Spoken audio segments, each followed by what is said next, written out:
시청자 여러분 안녕하십니까? 박용의 뉴스라이브 문을 엽니다. 서울시 주민들의 눈과 귀의 역할을 하는 기초의회. 그 수장들이 현재 봉사활동을 한다며 라오스로 가 있는 상태입니다. 오늘 저희 뉴스라이브에서는 다시 한번 외유성 관광에 휩싸인 이 사안을 집중 다뤄봅니다. 3월 30일 목요일 박용의 뉴스라이브 지금부터 시작합니다. 오늘의 헤드라인입니다. 어제 아침 발생한 구룡마을 화재로 29세대가 불에 탄 가운데 구조적 취약점이 화재를 키웠다는 지적입니다. 현재 파주 금촌에 위치한 파주 법원과 등기소가 운정신도시로 이전이 추진되고 있습니다. 현재 서울시 구의회 의장협의회 가운데 의장 17명이 해외 봉사를 이유로 라오스로 떠난 가운데 내일 새벽 귀국합니다. 라오스로 떠난 서울시 구의회 의장들, 봉사활동이냐 외유성 논란이냐를 두고 벌써부터 도마 위에 올랐습니다.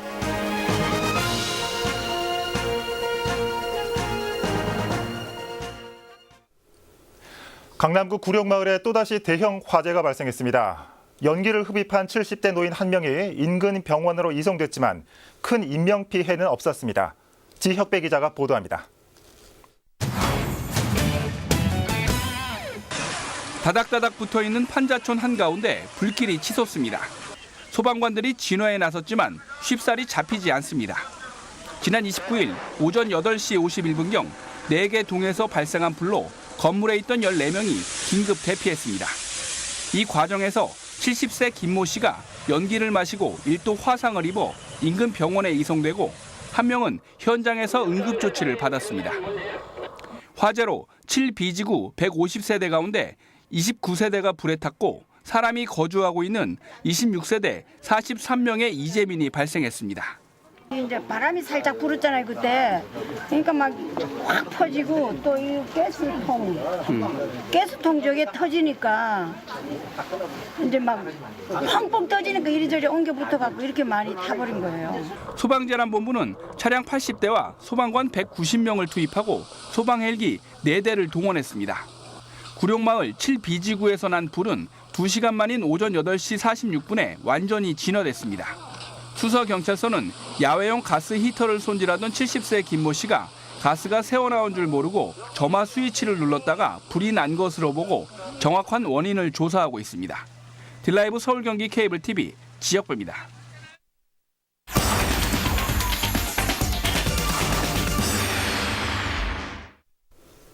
앞서 보신 것처럼 강남구 구룡마을에 또 대형 화재가 발생했습니다. 지난 2014년 11월에 큰 불이 난 이후에 또다시 대형 화재가 난 겁니다. 현장에 나가 있는 취재기자와 자세한 얘기 나눠보도록 하겠습니다. 지혁배 기자. 네, 저는 지금 강남구 개포동에 있는 판자촌인 구룡마을에 나와 있습니다. 예, 어제 구룡마을에 큰 불이 났죠. 먼저 어제 화재 규모 좀 짚어주시죠. 네, 어제 오전 8시 51분경에 난 불은 29가구를 태우고 2시간 만에 진화됐습니다. 네. 이 가운데 사람이 살던 26세대 43명의 이재민이 발생했습니다. 그동안 이 구룡마을에서는 이 해마다 크고 작은 화재가 발생했었죠. 어떻습니까? 네, 제 기억으로는 지난 2014년 11월에 163명의 그 이재민을 화재가 마지막이었던 걸로 기억을 하고 있는데요. 네. 자료를 보니까 3년 만에 큰 불이 난 겁니다. 네. 지난 2009년부터 살펴보면 모두 13건의 화재가 발생했습니다. 이 언제든지 불이 날 수 있는 구조였다라는 얘기가 많습니다. 즉, 이 구룡마을의 구조적 취약점이 화재를 키웠다는 얘기인데 지 기자는 어떻게 보십니까? 네, 이곳은 정기적으로 그 화재 대응 훈련이 열리기도 할 만큼 네. 위험 지역으로 지정돼 있습니다. 강남소방서는 항상 소방차 한 대를 대기시켜 화재에 대비하고 있습니다. 마을 중간중간에는 그 소화전이 갖춰져 있는데요. 하지만 어제 화재 진압 중에는 난방용 석유에 불이 옮겨 붙으면서 그 화재를 더욱 키웠다는 그런 얘기를 소방관들이 얘기하고 있습니다. 예, 네, 더욱이 이제 보시는 것처럼 여기 네. 떡솜이나 비닐, 합판 같은 재질로 만든 집들이 다닥다닥 붙어 있는 데다 네. 전선도 뒤엉켜 있어 불이 났다 하면 대형 화재로 이어질 수 있는 가능성이 높은 곳입니다. 여기에 도로까지 좁아 소방차 진입이 어려운 곳이기도 합니다. 예, 이번 화재로 이거 이재민들이 많이 발생했을 것 같은데 지금 어디에 머물고 있습니까? 네, 앞서 언급했던 것처럼 그 43명의 이재민들이 이제 발생을 했습니다. 네. 현재 이재민들은 화재가 난 곳 바로 옆에 있는 한 교회에서 이제 숙식을 해결하고 있는데요. 강남구청에서는 개포일동 지하 공간에 임시 대피소를 마련했지만 그 주민들이 이제 거부해 이곳에서 지금 그 숙식을 해결하고 있는 겁니다. 예, 그렇군요. 이렇게 이재민들이 많이 발생했는데 이 서울시나 강남구는 어떤 대책을 세웠습니까? 네, 그 서울시와 강남구는 어제 저녁에 이재민들의 주거 안정을 위한 특별 지원 대책을 마련했습니다. 네. SH공사는 26가구 주민들에게 바로 입주할 수 있는 임대주택을 임시 이주용 주거시설로 제공하기로 했습니다. 주거 안정을 위한 필요 경비도 집행하는 등 관련 법령 안에서 대책을 마련할 계획입니다. 오늘 오후에 SH와 그 주민들의 그 협의가 이루어질 예정입니다. 예, 이 구조적인 취약점이 좀 화제를 키웠다라는 지적인데 어떻습니까? 근본적인 해결책은 없을까요? 네, 전문가들은 이 같은 재난을 예방하기 위해선 화재 취약지역을 관리할 수 있는 행정력이 강화돼야 된다고 주장하고 있습니다. 네. 하지만 이곳에서는 이제 적용하기 힘들 것 같은데요. 사실상 이곳은 서울시에서 개발하기로 결정했기 때문입니다. 그 주민들은 그 이주를 걱정해야 하는 상황에서 하루하루를 그 불안에 떨며 살고 있습니다. 예, 지역배 기자 잘 들었습니다. 네, 지금까지 강남구 구룡마을에서 전해드렸습니다. 네. 임시 가건물의 좁은 도로, 거미줄 같은 전선이 화마를 더 키웠던 것 같습니다. 어쩌면 우리 정책의 사각지대에 놓인 이 부끄러운 민낯을 보여준 것 같습니다. 이 주민들의 피해가 더 커지지 않았으면 좋겠네요. 자, 다음 소식은 파주로 가보겠습니다. 파주시 금촌에 위치한 파주시 법원과 등기소를 운정신도시로 옮기는 방안이 추진되고 있습니다. 파주 행정 중심지였던 금촌 구도심이 침체될 거라는 지역의 우려가 커지고 있습니다. 전진아 기자가 보도합니다. 파주 금촌 로터리 인근에 위치한 의정부지법 고양지원 파주시 법원과 등기소. 30년 전 지은 낡은 건물을 리모델링에 사용해 왔습니다. 비좁은 주차장과 입구에서 열리는 5일장에 불편 민원이 이어지던 상황. 부지 소유권을 주장하는 원 토지주들의 소송까지 이어지자 이전 검토가 본격화됐습니다. 앞으로도 계속될 수 있는 소송 비용을 부담하는 것보다 운정신도시에 새로 건물을 짓는 방안이 더 효율적이라는 판단입니다. 법원과 등기소가 옮겨진다는 소식에 금촌 주민과 상인들의 걱정이 깊어지고 있습니다. 금촌 경제를 지탱하던 공공기관이 사라지면 일대 상권이 고스란히 타격을 받게 된다는 겁니다. 등기소에 관련된 영업장들이 굉장히 많습니다. 이게 다 상권을 등지고 떠나버린다면 금촌의 가장 중심인 경제의 축이 무너진다는 그런 불안감 때문에 상인들이 지금 굉장히 동요를 하고 있어요. 하지만 고양지원 측은 대상 부지 소유주인 LH 측과 이미 토지 교환 합의를 마치고 설계를 시작해 계획 변경은 어렵다는 입장. 예정지는 운정동 우체국 뒤편으로 40억 원을 들여 내년 착공해 2019년 입주를 목표로 하고 있습니다. 옛 파주 경찰서 부지나 금능역 앞 주차장 시유지 등 금촌 지역을 검토했지만 여의치 않았다는 설명입니다. 파주시도 지역에 미칠 영향은 예상하지만 마땅한 대책은 없는 상황입니다. 자치단체가 이제 국가고 이러다 보니까 좀 최소화시킬 수 있는 방안을 한번 강구해달라 이런 얘기는 하는데 지금 그게 어떻게 결과는 어떻게 나오는지 지금. 금촌 주민과 상인들은 서명운동 등으로 이전 반대와 대책 마련 요구를 이어나갈 방침입니다. 딜라이브 서울 경기 케이블 TV 전진아입니다.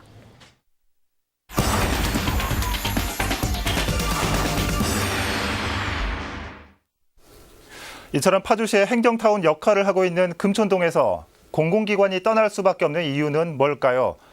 좀 더 자세한 이야기를 취재기자 연결해서 들어보도록 하겠습니다. 전진아 기자. 네, 저는 지금 파주시 법원 등기소 앞에 나와 있습니다. 네, 이 파주시 법원과 등기소가 운정으로 이전하는 이유 중에 하나가 좁은 주차장 문제라고요. 네, 현재 이곳 파주시 등기소와 법원용 주차장은 모두 25면입니다. 네. 항상 민원인들로 붐비다 보니까요. 주차선이 없는 공간은 물론이고 이중 주차가 일상화된 모습들이 자주 보이고 있는데요. 이 직원들이 업무 중에 마구잡이로 세워둔 차량을 정리하느라 진땀을 뺄 때가 적지 않다고 합니다. 예, 어떻습니까? 이 바로 앞에서 5일장이 열리는 점도 이전의 이유라고 들었는데요. 네, 지금 이곳 등기소 진출입로 앞쪽으로 위치한 도로가 네. 금촌 5일장이 열리는 도로인데요. 이 매달 1일과 6일, 11일과 16일, 21일, 26일 이렇게 한 달에 6번씩 금촌 5일장이 설 때마다 차량 통행이 굉장히 어려운 공간입니다. 네. 장터 방문객들이 또 이곳 등기소 주차장에다가 마구잡이로 주차를 하는 경우가 굉장히 많아서요. 예. 결국에는 이 진출입로를 따라 주차 금지분까지 설치된 모습을 보실 수 있을 겁니다. 예. 금촌 상인들이 이 부분과 관련해서 이전을 취소해달라면서 합의를 할 당시에 금촌 5일장 시작점을 이 등기소 입구를 가리지 않고 좀 더 안쪽으로 옮겨주겠다 이런 제안까지 했지만 받아들여지지는 않았다고 합니다. 예. 자, 물론 앞선 기사에서 잠시 언급됐지만 이 소유권을 둘러싼 소송도 걸려있긴 한데 이 공공기관 위치는 이 파주 전체의 경제적 득실 그리고 많은 이해관계도 고려해야 하는 거 아닙니까? 네, 관련해서 파주시 인구 분포를 좀 살펴보면요. 네. 파주시 전체 인구가 43만 명이고 그중에 운정신도시에만 14만 명이 넘게 밀집해 있습니다. 32%가 넘는 정도인데요. 그만큼 파주시 전체적으로 봤을 때 운정에서 민원 수요가 많을 수밖에 없다는 겁니다. 이전 예정 부지조차도 이 운정 신도시 내에 대로변에 위치를 하고 있어서 접근성이 지금보다 더 좋아질 수밖에 없다. 이렇게 법원과 등기소 측은 판단을 하고 있습니다. 그래도 정 기자, 이 금촌 주민들 입장에서는 이 걱정이 이만저만이 아닐 것 같은데 앞선 리포트에서도 나왔지만 이 공공기관과 관계되어 있는 많은 상가도 있을 거고요. 또 지역경제 여파도 있을 텐데 대응 계획은 어떤 게 있습니까, 현재? 네, 앞서 기사에서도 언급이 됐듯이 사실 이곳 금촌 주민과 상인분들도 이전을 취소하기가 쉽지만은 않을 것이다 이렇게 생각을 하고 있는 분위기인데요. 하지만 이 마지막까지 서명운동이나 캠페인 등을 통해서 목소리를 내겠다는 계획입니다. 또 결국에는 이전이 된다고 하더라도 네. 이렇게 남겨질 등기소 건물이나 주차장 부지를 주민들에게 좀 개방을 해주는 그런 방안 등을 포함해서 대책을 요구할 방침입니다. 네, 정 기자 잘 들었습니다.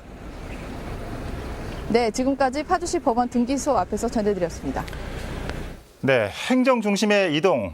어쩔 수 없는 변화긴 하지만 이 후속 조치도 중요할 것 같습니다. 파주시 소식 전해드렸습니다.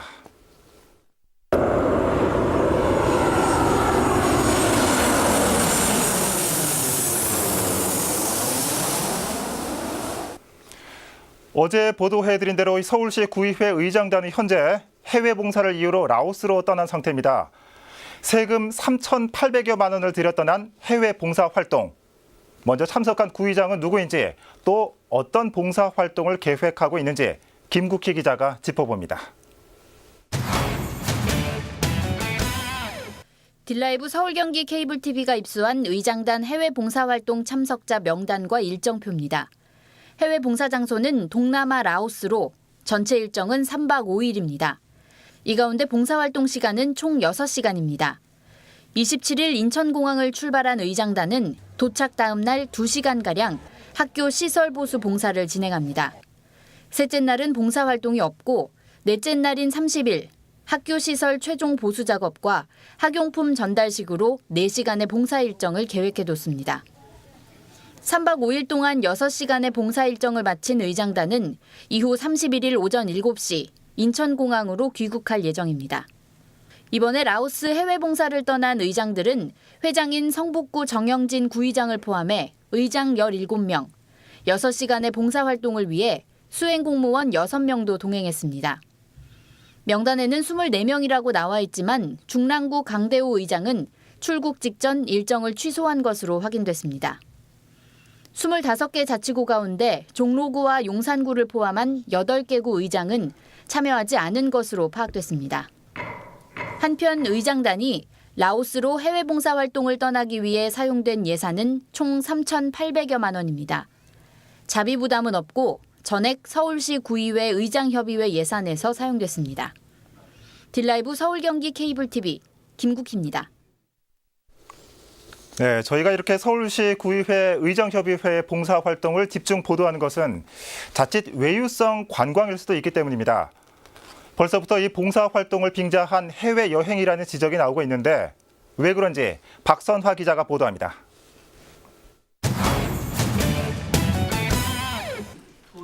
서울시 의정단 협의회 라오스 현지 일정표를 살펴보면 5일간 일정 가운데 봉사활동 일정은 28일과 30일 단 2차례 모두 합해야 6시간이 전부입니다. 여행 예산은 총 3,850여만 원인데 이 가운데 실제 봉사활동 명목으로 책정된 예산은 530만 원으로 전체 예산의 14%에 불과합니다. 비용은 모두 의정단 협의회 예산으로 결국 세금에서 걷어들인 돈입니다. 이번에 갈 때 의장님들은 따로 개인 경비는 아예 안 쓰시는 거예요? 예. 그걸 개인 경비 안 쓰시고 전부 다 의장 협의회 공통기금으로 해서 여행업체 관계자는 의정단이 방문하는 지역인 BNTN과 방비행은 한국 관광객이 몰리는 지역이라고 말합니다. 특히 방비행의 경우 TV에 소개될 정도로 유명한 관광지이며 이곳에서의 봉사활동은 어불성설이라는 지적입니다. 한국 사람이 많죠. 한국 사람이 많고 방비행 같은 경우는 이제 시골 마을인데 뭐 놀러 가는 곳이죠. 뭐 블루라군 이제 목적지는 이제 블루라군인데 거기에 이제 계곡 거기서 이제 물놀이 하는 곳이 물놀이. 현재 의장단 협의회의 라오스 봉사활동과 관련한 내용 전부는 비공개된 상태.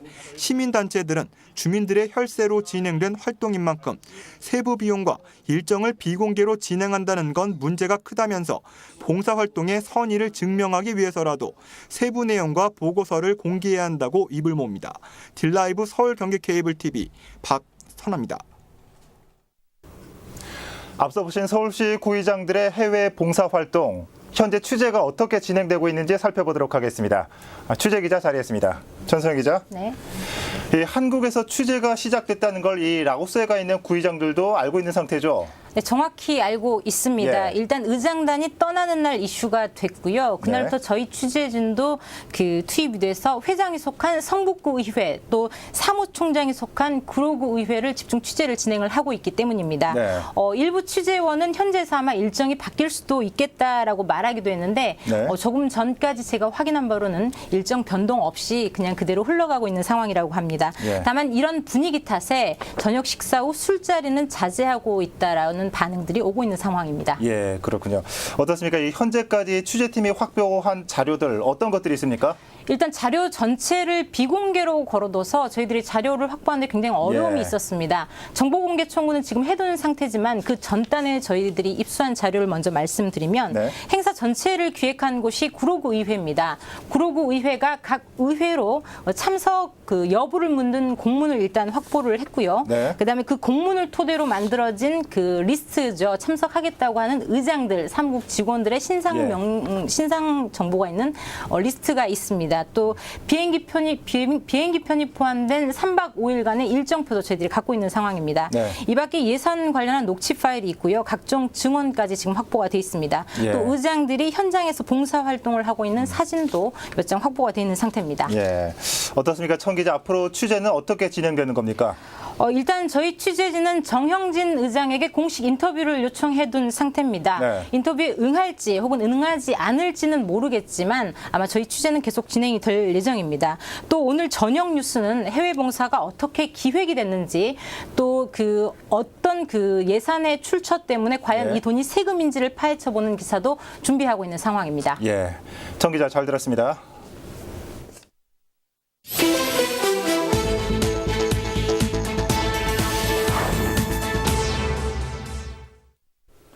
오늘 새벽 2시 10분쯤 송파구 가락동에서 도로를 주행하던 차량이 마트 앞에 주차된 차량 2대를 들이받는 사고가 발생했습니다.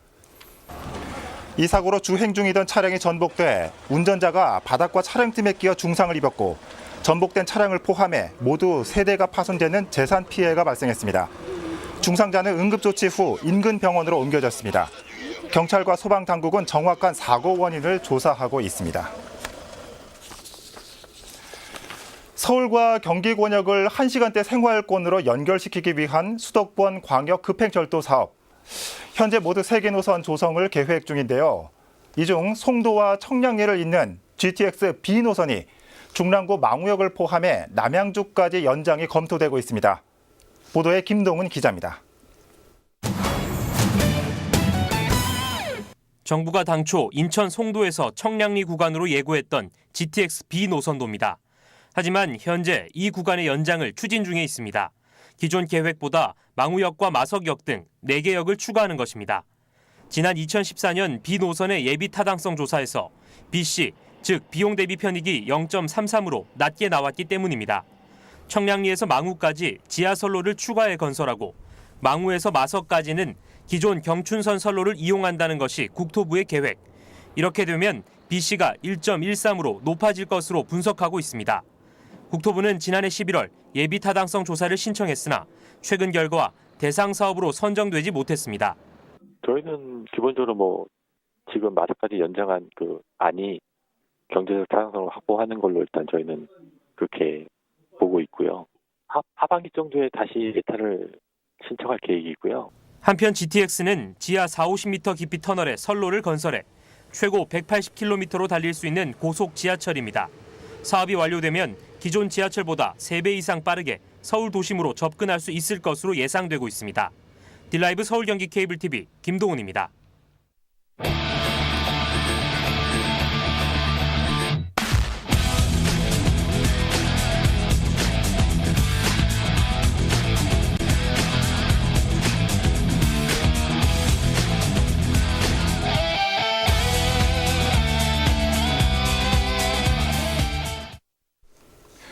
저희가 오늘 서울시 의정들의 해외 활동에 대해 집중 보도한 것은 봉사활동 자체가 잘못됐다는 건 아닙니다. 과거 비슷한 사례가 있었듯이 대외적으로 그럴싸한 포장을 하고 주민의 세금으로 관광을 했을 수도 있기 때문입니다. 라오스 최대 관광지에서 가장 가까운 곳에서 이뤄진 6시간의 봉사활동, 여러분 어떻게 생각하십니까? 내일도 이와 관련한 보도는 계속됩니다. 3월 30일 박용의 뉴스 라이브 마칩니다. 시청해주셔서 고맙습니다.